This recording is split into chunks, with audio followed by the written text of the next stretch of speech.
Selamat datang di Pojok Santai.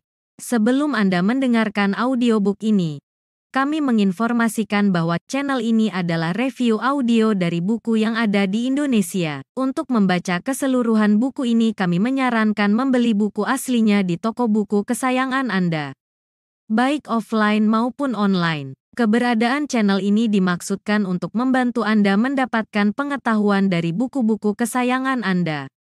Jangan lupa untuk subscribe, like, dan komen. Selamat datang di Pojok Santai, channel khusus yang membahas komik dan novel dengan cara asyik. Badar masih berjuang keras menyelamatkan Bayu kecil, anak dari Dewa Pedang dan Nyai Larasati. Berhasilkah Badar? Yuk langsung saja disimak video kali ini.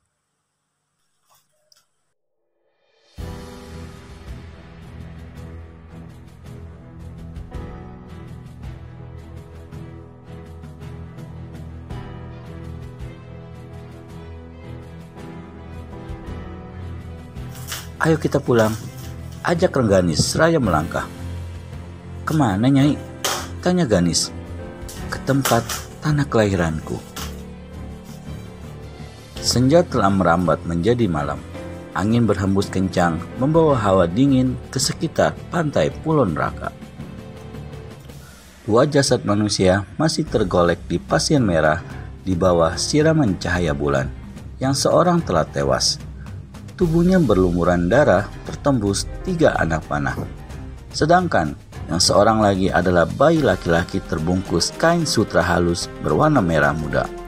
Agaknya bayi itu masih hidup. Di atas batu karang tinggi yang tidak jauh dari pantai itu berdiri sosok manusia bertubuh bulat bagai bola. Kakinya buntung sampai sebatas paha. Nampaknya cukup kokoh menopang berat badannya. Dalam keremangan cahaya bulan, terlihatlah kalau kedua matanya tertutup rapat. Buta. Rambutnya yang merah panjang melambai-lambai dipermainkan angin. Dengan perasaan yang tajam, jelas sekali kalau dia tengah mengamati dua sosok manusia yang terbaring di pasir pantai. Bagai bola karet yang ditendang, tubuh orang buntung itu melentur turun dari batu karang yang berdiri angkuh itu.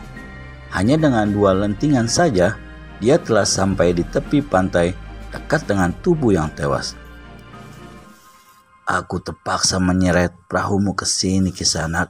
Semua keluhanmu telah kudengar. Suaranya berat, tanpa nada sedikit pun. Laki-laki cacat itu meraba-raba tubuh Badar yang sudah tidak bernyawa lagi. Kepalanya menggeleng-geleng. Dilompatinya tubuh yang sudah kaku itu. Kini dia menghadapi sosok bayi merah yang diam tenang. Kembali tangannya meraba-raba. Kening laki-laki buntung itu agak berkerut ketika tangannya menyentuh kulit halus bayi yang kelihatan tidur pulas. Mungkin bayi itu terlalu lelah setelah menangis seharian. Bayi, jadi inikah keluhannya? Gumam laki-laki buntung dan buta itu pelan. Kemudian diangkatnya bayi itu. Tangannya mendekap erat tubuh bayi yang kelihatannya kedinginan. Jari-jari tangan laki-laki itu mulai merayapi tubuh bayi dalam dekapannya. Keningnya kembali berkerut begitu menyentuh kain yang penuh noda darah yang membentuk tulisan. Sejenak dimiringkan kepalanya, lalu dimasukkan kain itu ke balik sabuknya.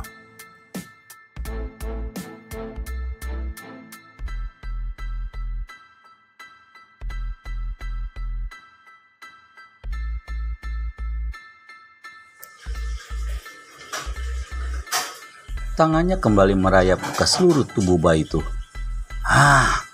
Masih hidup dan laki-laki, serunya gembira. Laki-laki aneh itu mendongakkan kepalanya seperti hendak memandang bulan.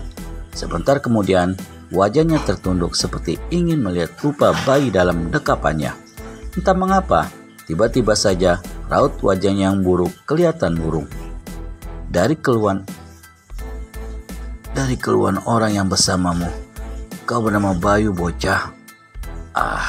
Seandainya Tidak.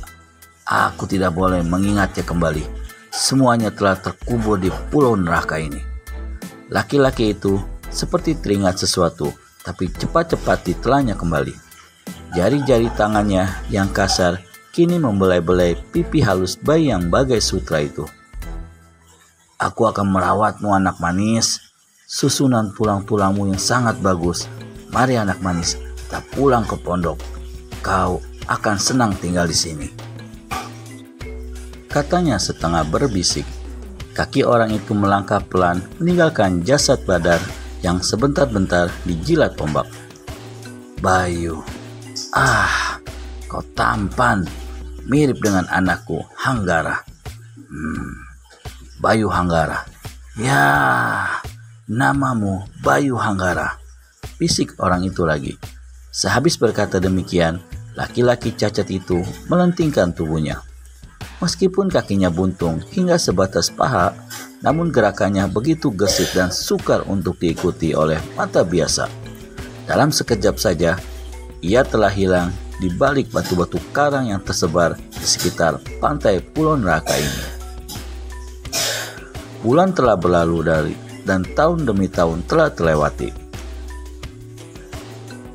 Baik, waktu terus berpacu cepat. Tanpa terasa, 20 tahun telah dilalui oleh bayi mungil yang bernama Bayu.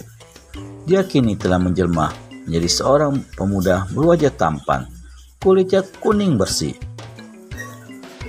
Namun di balik wajah dan tubuhnya yang tegap itu tersirat sorot mata yang keras dan tajam. Rambutnya yang panjang dibiarkan meriap dengan ikat kepala dari kulit harimau. Tubuhnya yang tegap dihiasi oleh otot-otot yang bersembulan. Bajunya yang terbuat dari kulit harimau menutupi badannya. Lengannya yang kokoh dibiarkan telanjang, seolah-olah ingin memperlihatkan kejantanannya. Sementara kini, senja telah merayap turun. Matahari dengan sinarnya merah jingga mulai bergerak meluncur ke peraduannya. Pemuda tegap berbaju harimau itu berdiri tegak memandang ke laut lepas di atas sebongkah batu karang berwarna merah bagai terbakar. Tidak jauh dari situ juga berdiri seorang laki-laki tua bertubuh gemuk pendek bagai bola. Tubuhnya tertopang oleh kakinya yang buntung sampai ke paha. Wajahnya juga menghadap ke laut lepas, tapi tanpa melihat apa-apa karena sepasang matanya memang buta. Hanya perasaannya yang tajam mampu melihat keadaan sekelilingnya. Rasanya telah hampir malam. Kau tidak ingin pulang, Bayu? Kata laki-laki yang cacat itu. Pemuda yang bernama Bayu itu hanya menarik napas panjang seraya menoleh kepada laki-laki tua di dekatnya. Seharian kau berdiri di sini, Bayu Hanggara. Boleh aku tahu apa yang sedang kau pikirkan? Tidak ada, Eyang Gardika, saut Bayu mendesak pelan. Aku dapat merasakan ada sesuatu pada nada suaramu, Bayu. Katakanlah terus terang, apa yang menjadi beban pikiranmu? Desak laki-laki tua yang dipanggil Eyang Gardika. Lagi-lagi, Bayu menarik napas panjang. Dia memang sedang memikirkan sesuatu, tapi sulit untuk mengungkapkannya. Sejak masih bayi merah, dia dirawat dan dididik oleh laki-laki tua penuh misteri ini di Pulau Neraka. Memang terlalu banyak yang dipikirkan Bayu, tapi hanya satu masalah yang selalu mengganjal hatinya. Sampai saat ini, dia tidak tahu siapa, dari mana, dan bagaimana orang tuanya. Juga, dia tidak tahu asal-usul laki-laki tua cacat ini. 20 tahun tinggal bersama-sama, tapi Bayu sedikit pun tidak tahu seluk-beluk diri Eyang Gardika. Eyang tidak marah jika aku ingin mengatakan sesuatu? Ada suara Bayu terdengar ragu-ragu. Kau satu-satunya cucuku, Bayu. Katakan saja semua yang ada di dalam hatimu, jawab Eyang Gardika. Ada suaranya lembut namun terdengar berat. Yang selalu mengatakan bahwa aku ini adalah cucumu, itu berarti aku mempunyai orang tua, ayah dan ibu. Yang tahu di mana ayah dan ibuku sekarang berada? Eyang Gardika tidak segera menjawab. Ingatannya kembali pada kejadian 20 tahun yang silam. Saat itu, dia sedang berjalan-jalan mengelilingi pulau neraka ini. Tiba-tiba saja, perasaan yang tajam mengatakan ada sebuah perahu menuju ke pulau ini. Dengan kekuatan tenaga dalam, ditariknya perahu yang berisi 2 tubuh itu.